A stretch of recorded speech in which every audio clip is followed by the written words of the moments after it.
जो परिणाम आए ये मैन्युफैक्चर्ड परिणाम है, ये उनकी लोकप्रियता का परिणाम नहीं है, ये 10,000 रुपए से खरीदा हुआ परिणाम है, ये इलेक्शन कमीशन की मदद से कराए गए चुनाव का परिणाम है, ये केंद्र सरकार की मदद से जीती हुई बाजी है।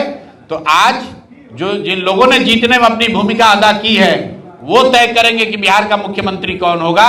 लेकिन इतना मैं आपको जरूर बता दूं कि मुख्यमंत्री चाहे जो भी बने, अब उसकी प्राथमिकता गुजरात होगी, उसकी प्राथमिकता बिहार नहीं होगी। उसकी प्राथमिकता ये होगी कि गुजरात के फैक्ट्रियों में, सूरत में, बापी में, जामनगर में जो लाखों बच्चे बिहार के काम कर रहे हैं, उन फैक्ट्रियों में 10-12 हजार रुपए में काम करने वाले नौजवानों की संख्या कम न पड़े। उसकी प्राथमिकता ये नहीं होगी कि गुजरात के 15 लाख 20 लाख जो श्रमिक हैं बिहार के, जो गुजरात में काम कर रहे हैं, वो आके बिहार में काम करने लगे।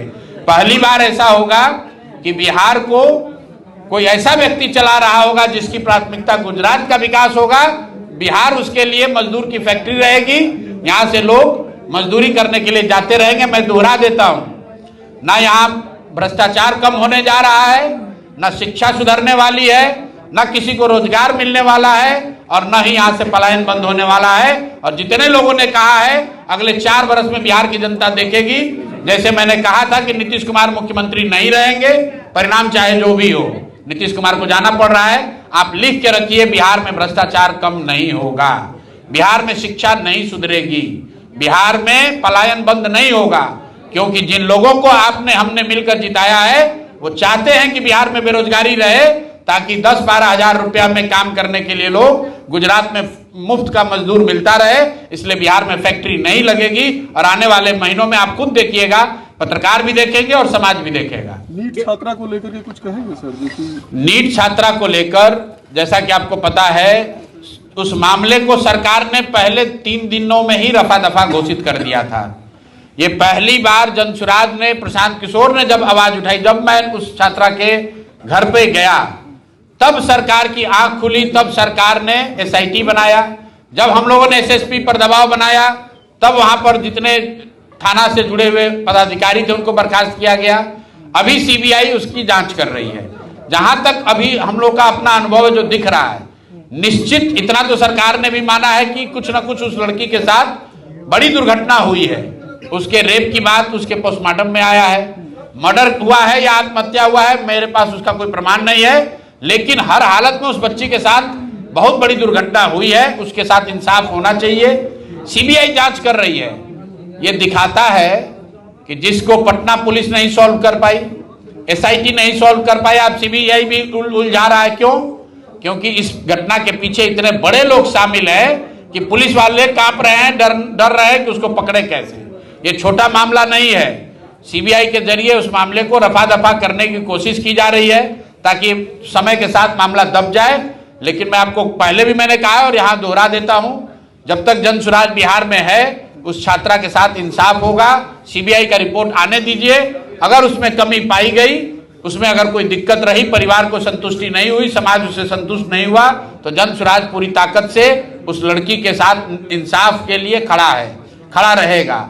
एक और बात मैं आपको बता दूं, बिहार में जो लोग जाति का बात करता है, वो लड़की जिस जाति की है उसी जाति के SSP हैं पटना में, उसी जाति के DGP हैं बिहार में, उसी जाति के डिप्टी CM हैं, उसी जाति के 20 से ज्यादा विधायक जीते हुए हैं। कोई उसकी लड़की की मदद करने नहीं आया है। ये देखने का और बिहार के लोगों का समझने का समय है।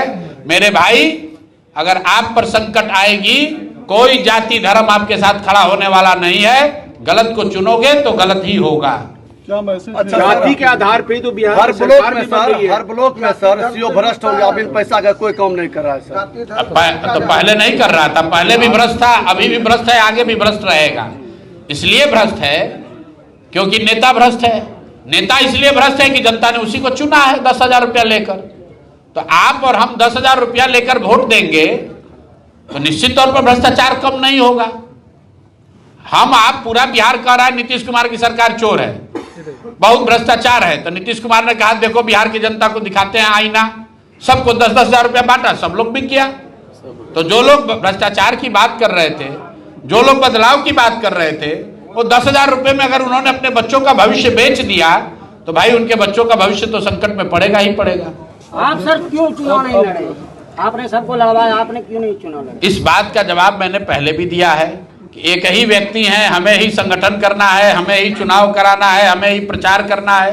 तो समय के मर्यादा को ध्यान में रखकर उस समय पार्टी ने निर्णय लिया कि नहीं लड़ना है, अब वो बात हो गई। अब मैसेज क्या है, अंतिम मैसेज क्या है बिहार का? मैसेज वही है जो 3 बरस पहले था, बोइएगा बबूल तो आम नहीं खाइएगा। अगर बिहार के लोग नहीं सुधरेंगे, वोट के दिन नहीं सुधरेंगे, बात करने से सुधार नहीं हो सकता है। जब तक आप वोट देने के तरीके में सुधार नहीं करेंगे तब तक बिहार में सुधार की बात बेमानी है। कहीं कुछ सड़क बन सकता है, एक नया ट्रेन चल सकता है। अंग्रेजों के जमाने में भी सबसे ज्यादा रेलवे लाइन लगा था। रेलवे लाइन इस देश में, रेल का सबसे ज्यादा विस्तार अंग्रेजों के जमाने में हुआ था। वो विकास नहीं है। लोगों को ये भ्रम है कि सड़क बनना विकास है। सड़क बनना और ट्रेन चलना विकास नहीं है। विकास तब है जब आपके बच्चे पढ़े, उनको रोजगार हो, आपकी जिंदगी में सुधार हो, और वो तब होगा जब लोग उस चीज के लिए वोट करेंगे। लोग जब तक 5 किलो अनाज के लिए, हिंदू मुसलमान के लिए, अगड़े पिछड़े के लिए वोट करेंगे, 5,000 10,000 रुपए के लिए वोट करेंगे, तब तक कोई आमूल चूल परिवर्तन की बात, बदलाव की बात करना बेमानी है। एक बार फिर पूछ लेते